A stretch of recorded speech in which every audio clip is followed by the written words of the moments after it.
परमदयालवे नमः। चिन्ता सन्तानहन्तारो यत्पादाम्बुजरेणवः स्वीयानान्तान्निजाचार्यान् प्रणमामि मुहुर्मुहुः। यदनुग्रहतो जन्तुः सर्वदुःखातिगो भवेत् तमहं सर्वदा वन्दे श्रीमद्वल्लभनन्दनम्। अज्ञानतिमिरान्धस्य ज्ञानाञ्जनशलाकया चक्षुरुन्मीलितं येन तस्मै श्रीगुरवे नमः। नमामि हृदये शेषे लीलाक्षीराब्धिशायिनं लक्ष्मीसहस्रलीलाभिः सेव्यमानं कलानिधिं चतुर्भिश्च चतुर्भिश्च चतुर्भिश्च त्रिभिस्तथा षड्भिर्विराजते योऽसौ पञ्चधा हृदये मम। नमामि श्रीबालकृष्णं यशोदोत्सङ्गलालितं पूतना सुपयः पान रक्षिताशेषबालकं प्रभुर्नन्दकुमारो मे स्वामिनी वृषभानुजा कृतार्थोऽहं कृतार्थोऽहं कृतार्थोऽहं न संशयः। आचार्यवाचः प्रणमामि भाष्य सुबोधिनिष्ठा यास्ताः मत्स्वान्तमागत्य कृपाप्लुतास्ताः मदीयवाचां रचयन्तु। उपस्थित आप सर्व श्री वल्लभना चरणानुरागी भाविक वैष्णवजनो, આપણે જ્યારે શ્રી મહાપ્રભુજીની વાણી દ્વારા અલગ અલગ જે શાસ્ત્રો મોક્ષના વિષયમાં પ્રગટ થયા અને મોક્ષના વિષયમાં પ્રકટ થઈને જુદા જુદા જે માર્ગો જીવ માત્ર માટે જે ખોલ્યા છે એને આપણે સમજી રહ્યા છીએ। એ આખા પેલા સિક્વન્સના અંદર શ્રી મહાપ્રભુજીએ જ્યારે આપણને બે પ્રકારના મોક્ષની વાત કરી છે, ટોટલ 4 શાસ્ત્રોની વાત કરી, પણ 4 શાસ્ત્રોમાં બે પ્રકારની કેટેગરીઝ અથવા બે પ્રકાર બતાવવામાં આવ્યા। એ છે સ્વતો મોક્ષનો અને પરતો મોક્ષનો। સ્વતો મોક્ષ જે સ્વતઃ આપણે જે જાતે આત્મા દ્વારા જે મળી શકે, જે આપણે કાલે ભગવદ્ ગીતાના વચનો દ્વારા પણ સમજ્યું કે ઉદ્ધરેત આત્મનાત્માનમ આત્માનમ અવસાદયેત, તો એ બધા દ્વારા। અને બીજો એક રસ્તો એ પરતો મોક્ષનો છે, જે હવે આપણે આગળ સમજીશું। હવે સ્વતો મોક્ષના અંદર શ્રી મહાપ્રભુજી જ્યારે મોક્ષમાં જ્યારે કૃતાર્થતામાં સમજાવવા માટે આપણને આજ્ઞા કરી રહ્યા છે કે શેને કૃતાર્થતા અહીંયા કહેવાય છે, કયા સંદર્ભમાં કહેવાય છે, કૃતાર્થ થવું એ કઈ રીતનું છે, તો એને સમજાવતા આપશ્ય આજ્ઞા કરે છે કે અહંતા મમતા નાશો સર્વથા નિરહંકૃતો અહંતા મમતા નાશો સર્વથા નિરહંકૃતો સ્વરૂપસ્થો યદા જીવઃ કૃતાર્થસ્ય નિગદ્યતે, કે જ્યારે વ્યક્તિમાંથી અહંતા ને મમતાનો નાશ થાય છે, અહંતા ને મમતાનો નાશ થઈ અને સર્વથા નિરહંકૃત થઈ જાય છે, જ્યારે પોતાના સ્વરૂપમાં રહે છે, ત્યારે કૃતાર્થ થયેલો કહેવાય છે। હજી આ ડેફિનેશનને આપણે ઘણી સરખી રીતે સમજશું, પણ પહેલા આપણે બેસિક પર જઈએ તો અહીંયા અહંતા અને મમતાના નાશ વિશેની વાત છે। જે કોઈ પણ માર્ગ છે એ બધા આના ઉપર જ ફોકસ્ડ છે કે અહંતાનો અને મમતાનો નાશ થાય। અહંતા મમતાનો નાશ એ દરેક જગ્યાએ ખૂબ આવશ્યક છે। કશે પણ જો આપણે આ બધા સંસારમાંથી બહાર આવવું હશે, કારણ કે અહીંયા પહેલા જ આચાર્ય ચરણો આપણને સમજાવે છે કે અહંતાત્મક મમતાત્મક સંસાર, અહંતા અને મમતાથી યુક્તને જ આપણે સંસાર કહીએ છીએ। માટે એક વાક્ય છે કે જગત સત્ય છે પણ સંસાર મિથ્યા છે। હવે આમાં ફરક સમજવાનો છે। જે માયાવાદીઓ છે એવું કે છે કે બ્રહ્મ સત્ય છે ને જગત મિથ્યા છે, પણ આપણે શું કહીએ છીએ કે જગત સત્ય છે ને સંસાર મિથ્યા છે। તો એનો અર્થ શું કે જગત અથવા જે પ્રપંચ, જે પંચ મહાભૂતોથી બનેલું છે, એ તો કારણ કે બ્રહ્મ જ, જે બ્રહ્મ પોતાના અલગ અલગ સત ચિત અને આનંદ અંશથી પોતે જે આખા બ્રહ્માંડનું જે રચન કરી રહ્યા છે, એ બ્રહ્માંડને, આખા જગતને, દેવી દેવતાઓ ઇત્યાદિ બધાને જે પ્રભુ જે એમની રચના કરી રહ્યા છે, એ પ્રભુ પોતે જ પોતાના અલગ અલગ અંશથી પ્રગટ થઈ રહ્યા છે. દાખલા તરીકે જે જડ સૃષ્ટિ છે, એટલે કે જેટલા જડ આપણી ત્યાં દિવાલો જુઓ કે કોઈ પણ વસ્તુઓ જુઓ, કોઈ પણ સોલિડ વસ્તુ જુઓ, જલ જુઓ, ગમે તે જુઓ, એ બધું જડ છે. એની અંદર કેવલ ને કેવલ ભગવાનનો સત ધર્મ જ વિદ્યમાન છે. ભગવાનના જે 3 ધર્મો છે, સચ્ચિદાનંદ રૂપાય, તેમાં સત જ વિદ્યમાન છે. જ્યારે કે જે મનુષ્ય છે અથવા કોઈ પણ પ્રાણી માત્ર છે, એમાં પ્રભુના 2 ધર્મ છે, સદ્ધર્મ અને ચિત ધર્મ. એમાં પ્રભુનું ચૈતન્ય પણ છે, એટલે એની અંદર 2 છે. પણ આપણામાં અને હજી અન્ય અવતારોમાં શું ફેર કે આપણામાં આનંદ અંશ નથી, આનંદ અંશનો આપણામાંથી તિરોભાવ થઈ ગયો છે. એટલે આખી જે સૃષ્ટિ છે, આખું જગત છે, તો ભગવાનનું જ સ્વરૂપ છે. ભગવાન જ આખા જગત રૂપમાં પ્રકટ થયા છે. તો પછી આ જગત એ મિથ્યા કેવી રીતે હોઈ શકે? પણ મિથ્યા શું છે? તો આ અહંતાત્મક મમતાત્મક સંસાર. અહંતા એટલે અહમ, એટલે હું, અને મમતા એટલે મારું. આ 2 વસ્તુ અને આ 2 દિવાલ એ આપણને કોઈ પણ રીતે કૃતાર્થ થવા નથી દેતી. આ જ આપણને હંમેશા નડતર બને છે. તો આની જ વિશે આપણી ત્યાં દરેક શાસ્ત્રમાં ચર્ચા કરવામાં આવી છે, અહંતા અને મમતાના નાશ માટે. આપણે અલગ અલગ જગ્યાએ જોઈએ, ઇવન કે આપણા ભક્તિ માર્ગમાં પણ, આપણા સંપ્રદાયમાં પણ આચાર્ય શ્રી મહાપ્રભુજીએ જે સેવા પ્રકટ કરી, એ સેવા પણ કઈ પ્રકટ કરી? તનુવિત્તજા સેવા. હવે તનુવિત્તજા સેવાથી શું થાય છે એ જો સમજીએ, તો આ સેવા એ વાસ્તવમાં અહંતા અને મમતાનો નાશ કરે છે. આપણી ત્યાં પણ અહંતા અને મમતાનો નાશ છે, પણ થોડીક અલગ રીતમાં છે.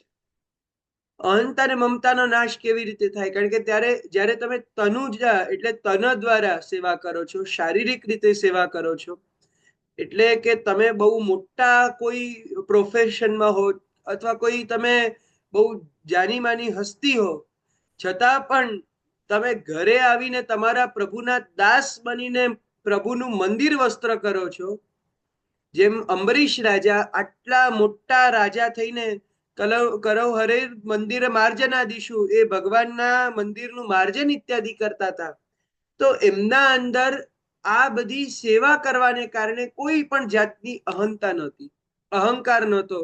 આ હું છું, મારી આ આઈડેન્ટિટી છે, એ બધું નહોતું. વાસ્તવમાં આ બધું મિથ્યા કેમ છે? કારણ કે આપણી જેટલી કોઈ પણ આઈડેન્ટિટી છે, આપણા શરીર સાથે આપણે વિચારેલી છે. હજી આપણને આ બધું આમ ઉપરથી તો સમજાશે, ઉપરથી આપણે આને અનુભવ કરી શકશું, પણ અંદરના લેવલ પર આપણે આને જીવી નહીં શકીએ, કારણ કે હજી આપણે આ બધાના અધ્યયનની જરૂરત છે. સમજો કે આપણે અહીંયા જે હું એવું કહીએ છીએ, એ વાસ્તવમાં આપણે પોતાના શરીરથી સંબંધી કોઈ પણ કાર્યને કહેતા હોઈએ છીએ. જનરલી આપણું એટલે કહીએ ને કે હું અથવા મારું જે મમત્વ પણ છે, જેના કારણે જ આજે કોઈ પણ, ચાહે ધનથી મમત્વ હોય કે કોઈનાથી પણ મમત્વ હોય. તો હવે વિત્તજા સેવા આવી, તો વિત્તજા સેવાના અંદર જ્યાં આપણું ધન પ્રભુને સમર્પિત કરીએ છીએ, ત્યારે એ આપણું ધન પ્રતિનું મમત્વ જ્યારે આપણા ઘરના ઠાકોરજીને આપણે સમર્પણ કરીએ છીએ, ત્યારે એ આપણા મનમાંથી એના ઉપરનો જે લગાવ છે એ ઓછો થાય છે. કારણ કે પછી આપણા મનમાં એક વિચાર એવો આવે છે કે આ તો મારા પ્રભુનું પણ છે. જે આ સમર્પણ છે, અહીંયા ફરીથી એકવાર આપણે સમજીએ કે સમર્પણ પણ દાન નહીં. દાન એટલે શું? કે પરમાનન્ટલી કોઈને કંઈક આપી દેવું. જે તમે પાછા લેવાની આશા ન રાખતા હો, એને દાન કહેવાય. પરંતુ જે સમર્પણ છે, એની અંદર આપનારાની પણ સત્તા રહે છે ને લેનારાની પણ સત્તા રહે છે. એટલે અહીંયા એ વસ્તુનો ઉપભોગ તમે પણ કરી શકો છો. જ્યારે પ્રભુને કોઈ વસ્તુ અગર આપણે દાન કરી દીધી તો પછી એ વસ્તુ આપણે ફરીથી પાછી કેવી રીતે લઈશું? એટલે આપણી ત્યાં સમર્પણ છે કે આપણા પ્રભુને આપણે કોઈ પણ જાતે કોઈ સામગ્રી બનાવીને સમર્પિત કરી, તો એ સામગ્રી સમર્પિત છે એટલે આપણે પછી લઈ શકીએ છીએ. પણ અગર જો એ પ્રભુને દાન કરી દીધી હોય કોઈ પણ જાતની સામગ્રી હોય અથવા કોઈ પણ વસ્તુ હોય, તે પછી આપણો લેવાનો કોઈ અધિકાર નથી. તો આપણી ત્યાં એ સમર્પણ છે. તો એ સમર્પણ દ્વારા અહંતા ને મમતાને આપણે ડાયવર્ટ કરી દઈએ છીએ. આપણી મમતા કેવલ ને કેવલ આપણા પ્રભુ માટે રહે છે. આ એક ગ્રેજ્યુઅલ પ્રોસેસ છે, એટલે એક દિવસમાં કોઈ બદલાવ આવે એવી વસ્તુ નથી, પણ ધીમે ધીમે જેટલા આપણે એમાં આગળ વધતા જઈએ ને જેટલા આપણે પ્રયત્નો કરતા જઈએ એટલા આપણને આના વાસ્તવિક અનુભવો થતા જાય છે. એટલે કે જેમ જેમ આપણે આ સેવા તનુવિત્તજા સેવાના માર્ગને અપનાવીએ છીએ ત્યારે આ અહંતા મમતા ડાયવર્ટ થતા થતા આપણને છેવટે માનસી અપાવે છે. અહીંયા સમજો કે જે આપણી અહંતા છે, અહંકાર છે, એને આપણે અહમ શબ્દના આગળ દાસ શબ્દ લગાડીને પછી એ અહમનો પ્રયોગ કર્યો છે. પહેલા આપણે અહમ અહમ હું કરતા, પણ જ્યારે શ્રી મહાપ્રભુજી આપણને આ ભક્તિ માર્ગ સમજાવ્યો ત્યારે અહમની આગળ દાસ આવી ગયો, તો દાસોહમ થઈ ગયું કે હું કૃષ્ણનો દાસ છું. એટલે હું તો છું પણ હું ખાલી હું નથી, હું એ કૃષ્ણનો દાસ છે. એટલે આપણું હું પણ આપણે કૃષ્ણને ધરી દીધો, આપણો અહમ પણ પ્રભુને ધરી દીધો. અને હવે એ સિવાય આપણું જે મમત્વ છે કેવલ ને કેવલ આપણા પુષ્ટિ પુરુષોત્તમ શ્રી કૃષ્ણ માટેનું છે. શ્રી કૃષ્ણ મારા છે, એ જ કૃષ્ણ મારી શરણ છે. શ્રી કૃષ્ણ શરણમ મમ, તો મમ આવ્યું કે નહીં અહીંયા? એટલે એ કૃષ્ણ જ મારા શરણ છે. તો અહીંયા આપણું મમત્વ પણ કેવલ ને કેવલ શ્રી ઠાકોરજી માટે છે. તો એ રીતના આપણો અહમ ને આપણું મમત્વ એ બંને આપણે ડાયવર્ટ કરી દીધું. તો આ રીતના આપણા પુષ્ટિ ભક્તિ માર્ગમાં પણ અહંતા ને મમતાનો કંઈક ઉપાય તો કરવો જ પડે છે. દરેક જગ્યાએ અહંતા ને મમતાનો ઉપાય બતાવવામાં આવ્યો જ છે. તેવી રીતે સાંખ્ય વગેરે શાસ્ત્રોમાં પણ અહંતા મમતાના સર્વથા નાશની જ વાત કરવામાં આવી છે, જે અલગ અલગ મેથડ્સથી થાય છે. હવે સાંખ્ય શાસ્ત્રના જેમ આપણે વાત કરી કે ભાગવતજીમાં જેમ સર્ગ લીલા અથવા તૃતીય સ્કંદના અંદર આપણે સમજીએ છીએ કે ભગવદાવતાર કપિલજી એમણે સાંખ્ય શાસ્ત્રોને પ્રકટ કર્યા, અને પછી ઘણા બધા સાંખ્યાચાર્યો આપણી ત્યાં થઈ ગયા. હવે એ સાંખ્યમાં પણ કયા સાંખ્ય કોના માન્ય છે ને કયા નથી એનું પણ શ્રી મહાપ્રભુજી આપણને માર્ગદર્શન કરે છે. સાંખ્ય શાસ્ત્રની અંદર મેન બે ફલ બતાવવામાં આવ્યા છે. એક તો સ્વરૂપ જ્ઞાન, આપણે કોણ છીએ એનું જ્ઞાન, અને બીજું એ જ જ્ઞાન દ્વારા મોક્ષની પ્રાપ્તિ. અને આમ જોવા જાવ તો આ બે નથી, એક છે. આ વસ્તુ દેવકીનંદજી ખૂબ સુંદર રીતે આપણને સમજાવે છે કે સ્વરૂપનું જ્ઞાન થવું જ, કારણ કે અહીંયા શ્રી મહાપ્રભુજી પણ એ જ આજ્ઞા કરી કે સ્વરૂપસ્તો યદા જીવ કૃતાર્થસ્સ નિગદ્યતે. જ્યારે જીવ પોતાના સ્વરૂપમાં આવી જાય છે ત્યારે એ કૃતાર્થ બની જાય છે. અને આ જ વસ્તુ શ્રી પુરુષોત્તમજીએ પણ પુરાણોના વચનથી કોટ કરી. જેમ કે હું બતાવું તો મુક્તિર હિત્વાન્યથા રૂપમ સ્વરૂપેણ વ્યવસ્થિતિરી ઇતિ પુરાણે. તો પુરાણોમાં પણ આ શ્રી મહાપ્રભુજીએ જે બતાવ્યું એ પહેલા કહેવામાં આવ્યું છે કે સ્વરૂપમાં એ વ્યક્તિની સ્થિતિ થવી, પોતાના મૂળ સ્વરૂપમાં. એને એ શું છે એ પણ આપણે આગળ સમજીશું કે સ્વરૂપમાં સ્થિતિ થવું એટલે શું. પણ પહેલા એક વસ્તુ આપણે અહીંયા થોડુંક સમજી લઈએ અને એક મનમાં ગાંઠ બાંધી લઈએ. શ્રી મહાપ્રભુજી દ્વારા બતાવેલા જેટલા સિદ્ધાંતો અથવા જેટલા આપશ્રીના વિચારો છે, એક રીતે આપણે કહી શકીએ કે સ્વતંત્ર છે, પરંતુ શ્રી મહાપ્રભુજીના એક પણ બનાવેલા નથી. બધા ને બધા શાસ્ત્રીય જ વિચારોનું પ્રણયન શ્રી મહાપ્રભુજીએ કર્યું છે. બધા જ શાસ્ત્રીય વિચારો છે. શ્રી મહાપ્રભુજી કોઈ પણ શાસ્ત્રથી એક ઇંચ પણ બહાર નથી કોઈ વાત કરતા. અને એ જ આખી શાસ્ત્રીય ભક્તિ માર્ગની પરંપરા પણ આપણી ત્યાં આવી છે.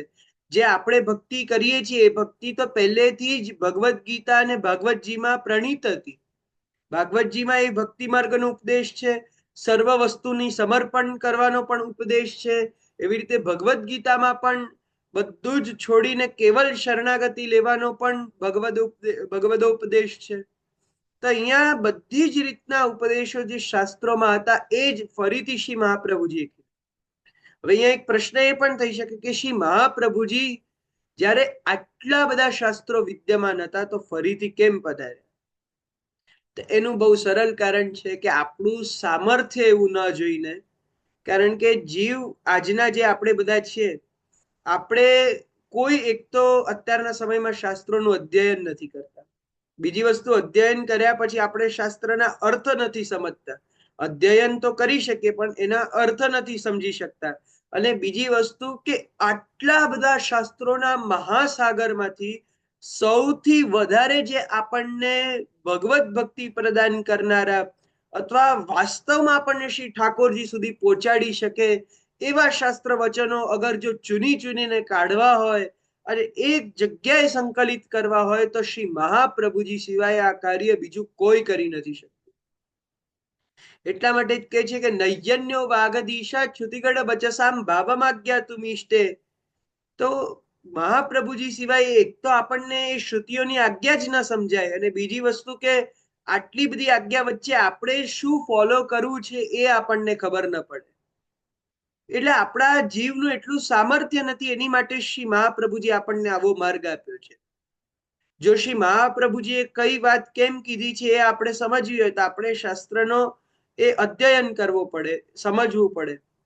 અને કઈ ન થતું હોય તો છેવટે શ્રી મહાપ્રભુજીની એક આજ્ઞાને, એકમાત્ર શ્રી મહાપ્રભુજીની દરેક આજ્ઞાનું આપણે અનુસરણ જીવનમાં કરતા રહીએ તો દરેક શાસ્ત્રની આજ્ઞાનું પાલન આપણાથી થઈ ગયું. કારણ કે આપશ્રીનો માર્ગ આખો ને આખો શાસ્ત્રીય માર્ગ છે.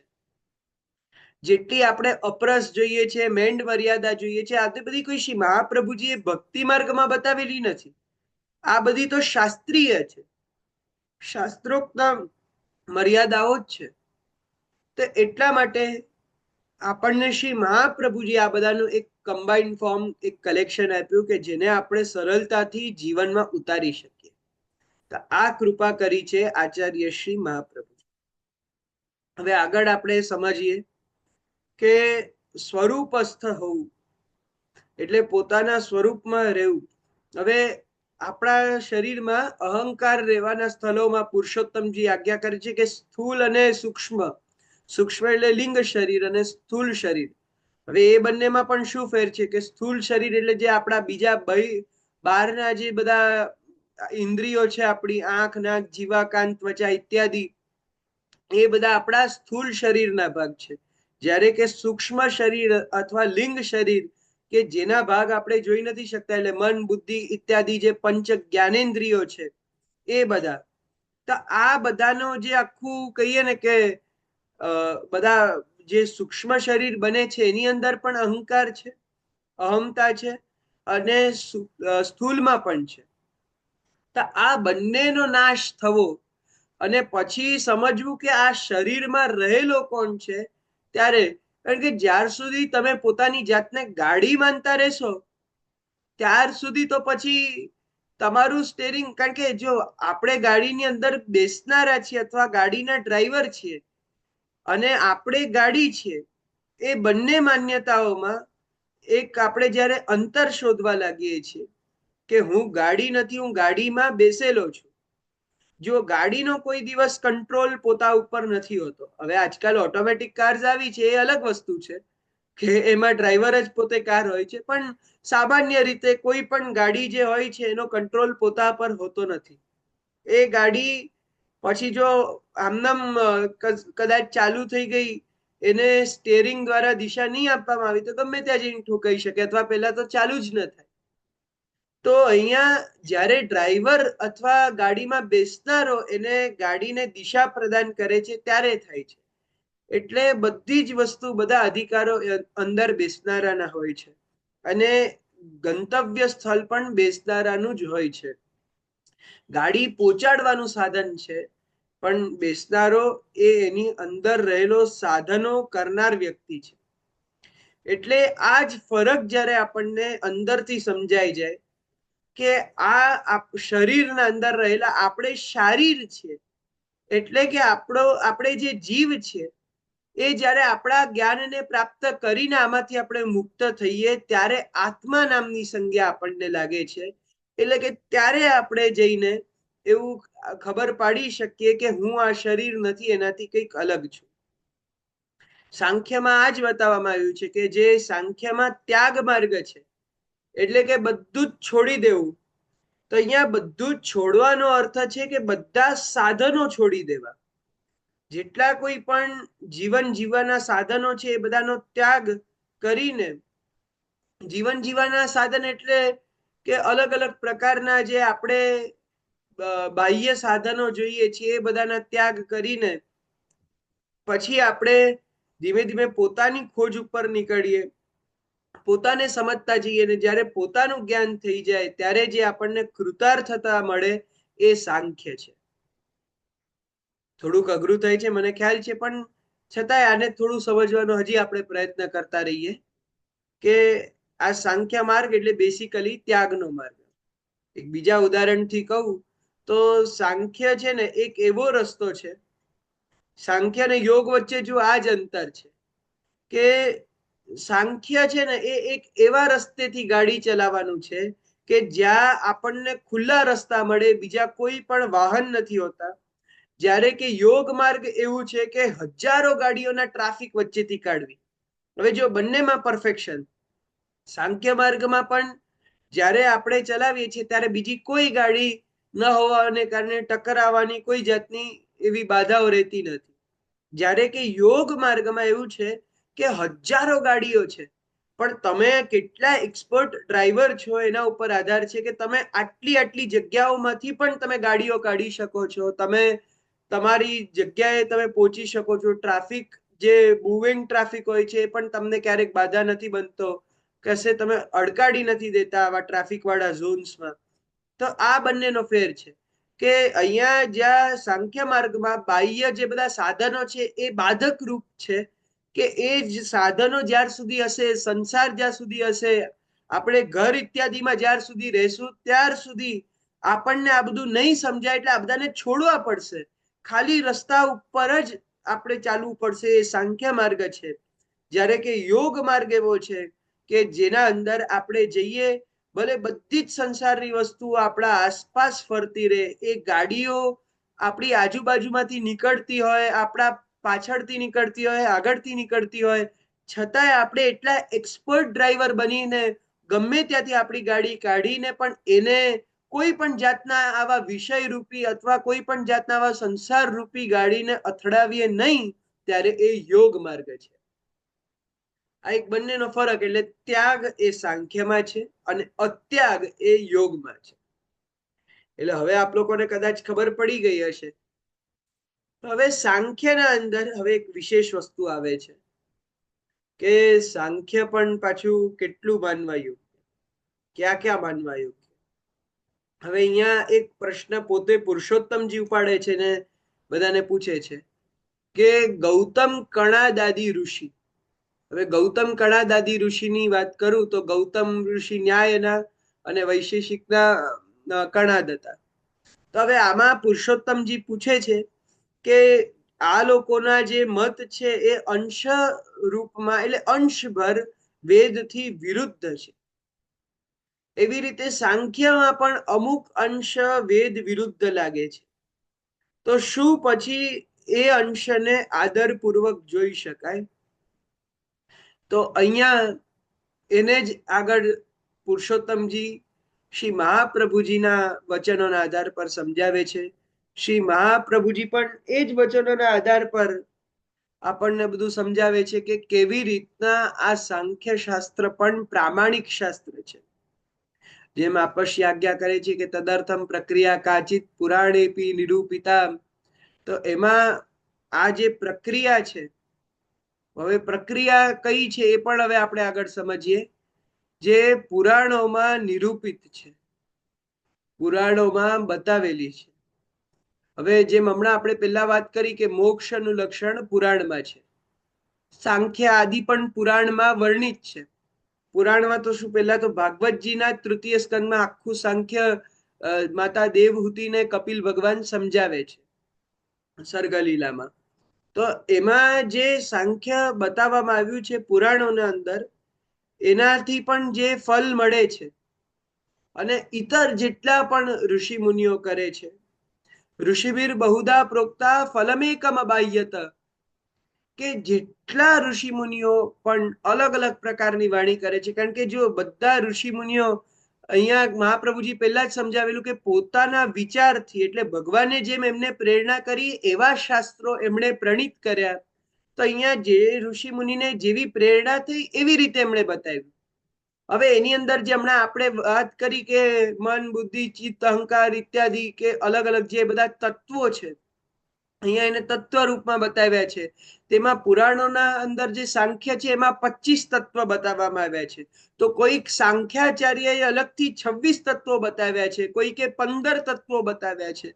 જુદા જુદા તત્વો બધાએ આના બતાવેલા છે. તો હવે એના આખી શ્રેણીમાં કે જ્યાં એ સાંખ્યની જે પ્રોસેસ છે એમાં કદાચ કંઈક ફરક પડી જાય, છતાં એ બધાનું ફલ માત્ર ને માત્ર એક છે, એટલે એમાં કોઈ પણ જાતનો વિરોધ નથી આવતો.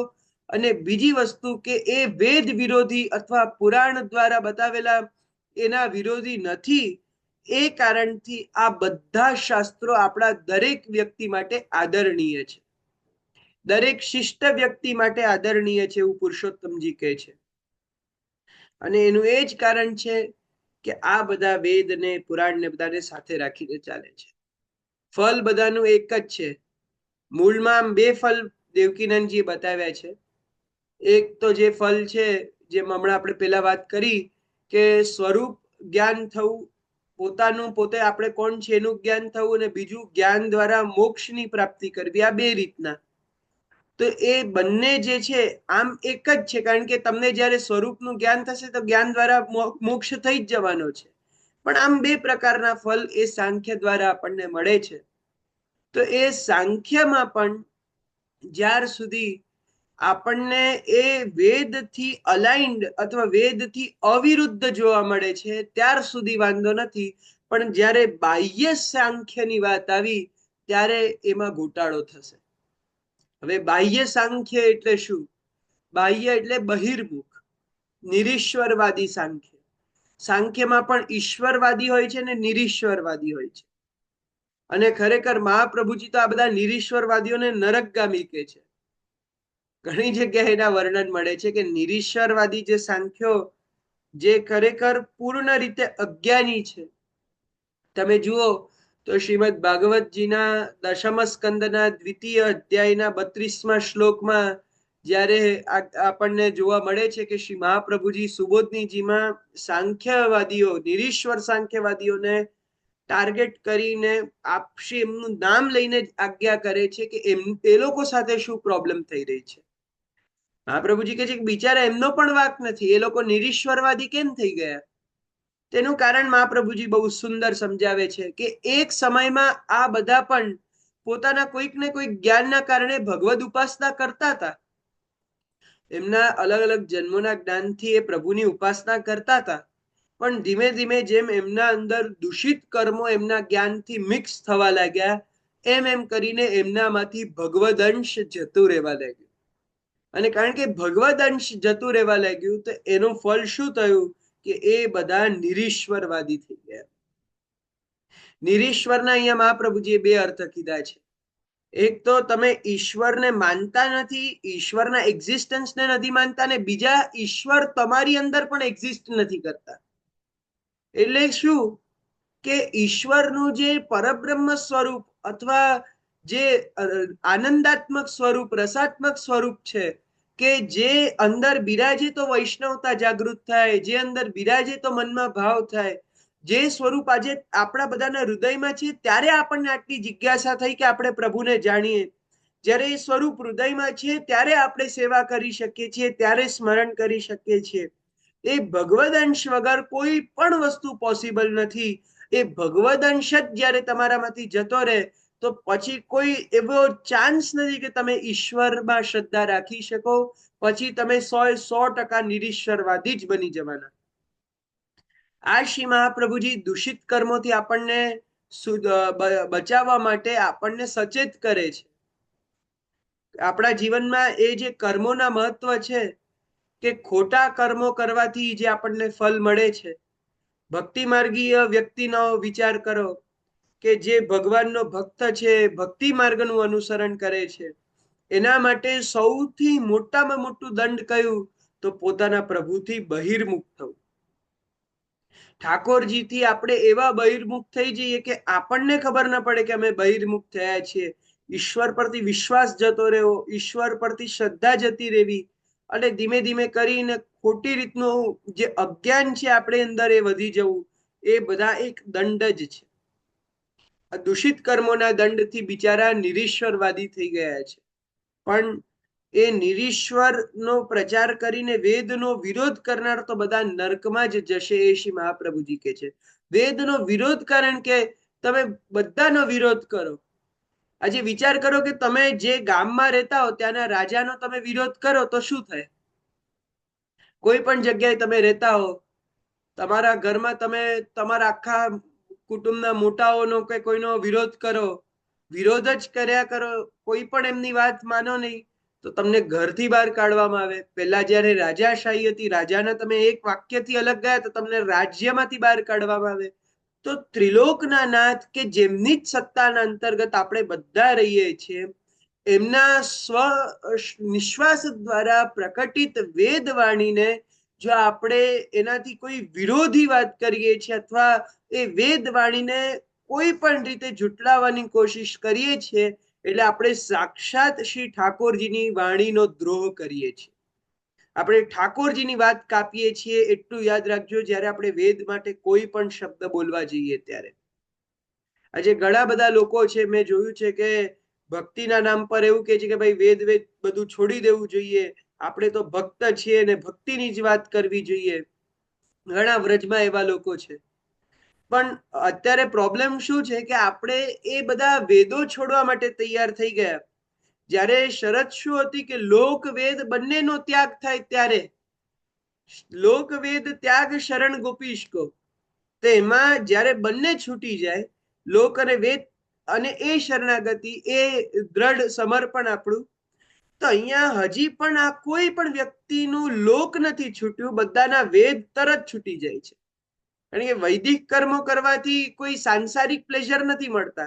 પેલું તમે લોકમાં જાઓ તો બે લોકોની પ્રશંસા મળે, લોકોથી પૈસા મળે, એટલે લોકના કાર્યો બધા કરશું, પણ વૈદિક કાર્યોમાંથી અમને કઈ મળતું નથી, કોઈ સિદ્ધિ નથી થતી, તો અમે વેદવાણીને ખોટા કહીશું.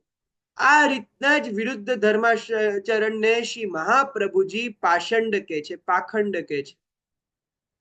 વેદવાણીનું અનુસરણ એ ચોક્કસ થવું જોઈએ, પણ વેદવાણી આપણા ગુરુએ જે આપણને સમજાવી કે કેવી રીતે અનુસરવી, એ હિસાબે. એટલે શ્રી મહાપ્રભુજીના ગ્રંથોનું અધ્યયન દરેક પુષ્ટિ માર્ગીય માટે જરૂરી છે. કારણ કે આપશ્રીએ જે રીતના આપણને આ પ્રેક્ટિકલ લાઈફમાં વેદ માર્ગના અનુસરણ કરતા શીખવાડ્યું છે, એનાથી આપણને ખૂબ સિમ્પલ બની ગયું છે કે આપણે એ માર્ગમાં પણ સ્થિત રહીએ. વેદ ધર્મ ક્યારે નથી કરવાનો?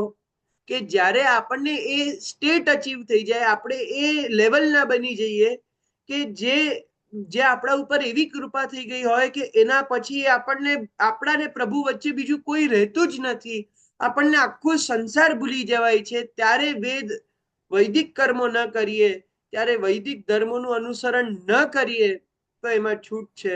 પણ શ્રી મહાપ્રભુજી સ્પષ્ટ કહે છે કે વૈષ્ણવો પણ જો વૈદિક ધર્મોને અનુસરતા અથવા એનાથી વિરુદ્ધ કોઈ પણ આચરણ કરે છે અથવા વેદની નિંદા પણ કરે છે, તો એ વૈષ્ણવ નરકગામી તો નહીં થાય, પરંતુ હીન યોનિમાં એનો જન્મ થશે.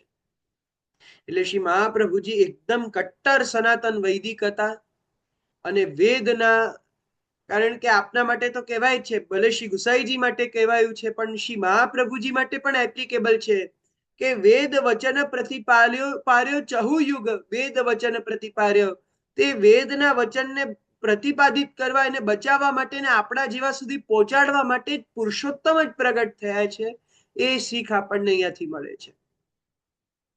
એટલે આ થોડાક હાર્ડ સેશનમાં પણ આપણે થોડુંક સમજવાનો પ્રયત્ન કરીશું કે એ સાંખ્યમાં પણ જે સાંખ્ય વેદથી વિરુદ્ધ છે, અનિશ્વર સાંખ્ય, કે જ્યાં ઈશ્વરનો વિરોધ છે, ઈશ્વર જ્યાં નથી માનવામાં આવતા, એવા અનિશ્વરવાદી લોકોનો સંગ આપણે બચાવવો જોઈએ, ન કરવો જોઈએ. એ અનિશ્વરવાદી સાંખ્યો એ આપણને ચોક્કસ કોઈ પણ જગ્યાના કુવામાં નાખશે કે ખાઈમાં નાખશે, ગમે ત્યાં નાખશે, પણ ગ્રાઉન્ડ લેવલ પર આપણને નહીં રહેવા દે. એટલે આપણે અગર જો કરવું પણ હોય, સાંખ્યમાં પડવું પણ હોય, તો પછી ઈશ્વરવાદી જે સાંખ્યો, જે વેદ માર્ગથી અવિરુદ્ધ સાંખ્યો છે, એમાં જઈએ. તો આટલું શ્રી મહાપ્રભુજી આપણને સમજાવ્યું. આગળ શ્રી મહાપ્રભુજી યોગ માર્ગની વાત કરે છે, જે અત્યાગનો માર્ગ છે. અત્યાગો યોગ માર્ગો હિ, અત્યાગે યોગ માર્ગો હિ, કે અત્યાગ જેમાં સાધનોનો ત્યાગ નથી. જ્યારે સાંખ્યનો આપણે માર્ગ જોયો કે જેમાં બાહ્ય બધાનો સાધનોનો ત્યાગ છે, તો યોગ માર્ગમાં સાધનોના વચ્ચે રહીને પણ આપણે એ પ્રકારનું આપણું સ્વરૂપસ્થ જ્ઞાન પ્રાપ્ત કરવાનું છે. તો એ યોગ માર્ગના અંદર કોઈ પણ આવો સાધનનો ત્યાગ નથી, પરંતુ ત્યાગ તો છે. સાધનનો ત્યાગ નથી, પણ ત્યાગ કેવી રીતે છે? તો મનસૈવ હિ, મનથી જ કેવલ આપણે અહીંયા ત્યાગ કરીએ છીએ. આપણે લિટરલી કોઈ આપણા આસપાસની વસ્તુઓનો સાચો ત્યાગ નથી કરતા. એટલે યોગી કદાચ કોઈ વસ્તુ નહીં પણ છોડેલો હોય, તો એના મનથી બધા પ્રતિ અનાસક્ત હશે, અને કોઈ પણ જાતની આસક્તિ યોગીને નહીં હોય. હવે એ અચીવ કરવા માટે પણ યોગીએ અષ્ટાંગ યોગ એટલે 8 સ્ટેપ્સ વાળો યોગ ફોલો કરવો પડે છે, જેમાં યમ, નિયમ, આસન, પ્રાણાયામ, પ્રત્યાહાર, ધ્યાન, ધારણા અને સમાધિ. હવે સમાધિ સુધી એને પરફેક્ટ બધાનો જ પાલન કરવું પડે છે. ત્યારે એનામાં એ લાયકાત આવે છે યોગ માર્ગમાં, કે કોઈ પણ જાતનો ત્યાગ કર્યા વગર એ પોતે પોતાના મનથી જ બધાથી દૂર થતો જાય. તે એની માટે આટલી આખી પ્રોસેસ ફોલો કરવાની હોય છે. એ યોગ માર્ગમાં થાય છે. કાલે આપણે ડિસ્કસ કરેલું એમ ચિત્તવૃત્તિના નિરોધને યોગ કહેવાય છે. ચિત્તવૃત્તિને કશે લઈ જવી એટલે કહીએ ને કે આપણી સામે કંઈ પણ ન હોવું, એ એક ફોકસ, અને બધું આપણી પાસે હોવું પણ એક જ જગ્યાએ ધ્યાન લાગવું, એ ફોકસ. આ બે ફોકસ અલગ અલગ જગ્યાના બતાવવામાં આવ્યા છે. આ આપણે રિલેટ કરી શકીએ કે જેમ ઘણા વિદ્યાર્થીઓના જે એક્ઝામ્સ આવતા હોય છે, ત્યારે ઘણા લોકો એવા હોય છે કે બધું જ આખું જ્યારે એક્ઝામ આવે ને ત્યારે આખા આઇસોલેટેડ થઈ જાય. એટલે એક રૂમના અંદર બધી વસ્તુઓ છોડી દે, બધા સંસાધનો, ઇલેક્ટ્રોનિક સંસાધનો બધું છોડી દે, બધી વસ્તુ રમવા કરવાનું બધું જ છોડી દે. એક જગ્યાએ, એક રૂમમાં, એક ટેબલમાં અને એક બુક સાથે એ લોકો બંધ થઈ જાય છે. એટલું બધું ડેડિકેટેડ ફોકસ હોય છે. તો એ ત્યાગ માર્ગ નો એક ઉદાહરણ થઈ શકે. પણ અત્યાગ માર્ગ કેવો? જેવો આપણી ત્યાંના એક એ સ્વામી વિવેકાનંદની વાત છે કે કોની વાત છે મને પાક્કું નથી ખ્યાલ, પણ એ જ્યારે નાના હતા ત્યારે કહેવાય છે કે જે સમયે એ સ્ટ્રીટ લાઇટની નીચે બેસીને ભણતા, અને એ સમયમાં આખી બાજુમાંથી લગ્નની બારાત નીકળી જાય છે, ખૂબ ઢોલ નગાડા વાગે છે, છતાં પણ એ જરા પણ ડિસ્ટર્બ નથી થતા. અરે એટલું નહીં, ડિસ્ટર્બ થવાની વાત તો નહીં, પણ જ્યારે કોઈ વ્યક્તિ એને આવીને પૂછે છે કે અહીંથી કોઈ બારાત ગઈ હતી, ત્યારે એમને એ પણ નથી ખબર કે અહીંયાથી કોઈ બારાત ગઈ હતી. આટલા ઢોલ નગાડાના અવાજ એને સંભળાતા નથી. જેમ આજે પણ ઘણા બધા સાયન્ટિસ્ટ આપણા એવા છે, ઘણા બધા લોકો એવા છે, બહારના લોકોમાં પણ મેં એક ઇલોન મસ્કની વાત સાંભળેલી છે કે એમનું પણ ફોકસ આવું છે કે આજુબાજુ જે વાત થતી હોય એમને ખબર ન પડે. તો આ બધા એવા કે જેના અંદર બાહ્ય ગમે તેવું વાતાવરણ તમે સર્જાવી દો, પણ મારું ફોકસ તો એવું ને એવું જ રહેશે. જો કે આ તો બહુ નીચલા સ્તરની વાતો છે, પણ જે આપણે સાંખ્ય અને યોગ વિષયની વાત કરીએ છીએ, એ સાંખ્ય માર્ગના અંદર બધાનો ત્યાગ બતાવેલો છે, જ્યારે અત્યાગનો માર્ગ એ આપણને યોગ માર્ગમાં બતાવવામાં આવ્યો છે. તો એ યમ નિયમ ઇત્યાદિથી લઈને છેક સમાધિ પર્યંત બધું કરીએ ત્યારે થાય. અને બાહ્યાભ્યંતર એમાં શુદ્ધિ આપણી છે, અભ્યંતરથી ત્યાગ છે, એ આપણને બતાવવામાં આવ્યો છે. સાધનોનો ત્યાગ નથી, પણ મનથી આપણે એ સાધનોને છોડીએ છીએ, એવી વાત આપણને અહીંયા આ યોગ માર્ગમાં સમજાવવામાં આવી છે. અને આ જ યોગીઓ જે યોગ માર્ગનું અનુસરણ કરે છે, પાછા ઠાકોરજીની જો વાત કરીએ, કારણ કે આ બધા માર્ગોમાં એક શ્રેષ્ઠતાનો પણ વિચાર કરવાનો છે. આપણે શ્રેષ્ઠતા જ્યારે વિચારીશું કે આમાં બધામાં આપણા માટે સૌથી ઉત્તમ શું, ત્યારે આપણને ચાલીને એક ભગવત માર્ગ મળશે. તો આમાં એક બહુ સારું સુંદર આપણા શાસ્ત્રોનું વાક્ય છે કે નાહમ વસામી વૈકુંઠે, પ્રભુ આજ્ઞા કરી રહ્યા છે, યોગી નામ હૃદયેન ચ મદભક્તા યત્ર ગાયંતી તત્ર તિષ્ઠામિ નારદ. નારદજી જ્યારે પ્રભુનો એડ્રેસ પૂછે છે, ત્યારે પ્રભુ આ રીતની આજ્ઞા કરે છે કે હું વૈકુંઠમાં પણ નથી અને યોગીઓના હૃદયમાં પણ નથી. કારણ કે એ યોગીઓની પણ કેપેસિટી નથી, અથવા એમનો માર્ગ એવો નથી, અને એ બધા કરતા વધારે પ્રાયર વસ્તુ કે એમના ઉપર એવી કૃપા નથી કે એ લોકો એ માર્ગનું અનુસરણ કરી શકે. એટલે એક રીતે વિચાર કરો ને કે આ બધા માર્ગ તો અવેજીના માર્ગ છે, કે જ્યારે કૃપા નથી થઈ ત્યારે આ બધા હજારો રસ્તાઓ આપણા માટે ખુલ્લા છે, પણ જ્યારે કૃપા થઈ ગઈ છે, મદભક્તા યત્ર ગાયંતી તત્ર તિષ્ઠામિ નારદ, જ્યારે એ ભક્તિ કરવાનો, પ્રભુના ગુણગાન ગાવાનો, પ્રભુના આવા સેવનનો, પ્રભુની સેવા કરવાનો, ભજન કરવાનો જ્યારે આપણને આવો સુંદર માર્ગ મળેલો છે, ત્યારે યોગ માર્ગ અને સાંખ્ય માર્ગ એ તો બહુ દૂર દૂર સુધી આપણા કોઈ કામના નથી. કારણ કે એ યોગીઓ કરતા પણ શ્રી ઠાકોરજી એ ભક્તોના હૃદયમાં, ભક્તોના મધ્યમાં બિરાજમાન છે. એટલે એ ભક્તો એ બધા જ કેટેગરીઝમાં સૌથી શ્રેષ્ઠતમ છે. તો આ રીતના આપણે આ માર્ગો સમજ્યા. હવે આવતીકાલે આપણે થોડુંક આવતીકાલે તો શું, પણ હવે આવતા શુક્રવારે આપણે બધા મળીએ, અને તે વખતે આપણે વધારે વિશેષ સમજીશું કે આગળ શ્રી મહાપ્રભુજી હવે પરતો મોક્ષમાં શું સમજાવે છે. કારણ કે અત્યાર સુધી તો આપણું સ્વતો મોક્ષ ચાલતું હતું. સ્વતઃ મોક્ષના એ બે માર્ગ, સાંખ્ય અને યોગ, આપણે સરખી રીતે સમજ્યા આ બંને શાસ્ત્રો. હવે આપણે પરતો મોક્ષ તરફ જઈશું કે કેવી રીતના દેવતાઓ દ્વારા આપણને મોક્ષ પ્રાપ્ત થાય છે, એના માર્ગ શ્રી મહાપ્રભુજી બતાવે છે, અને આપણે આવતા શુક્રવારના સેશનમાં સમજીશું.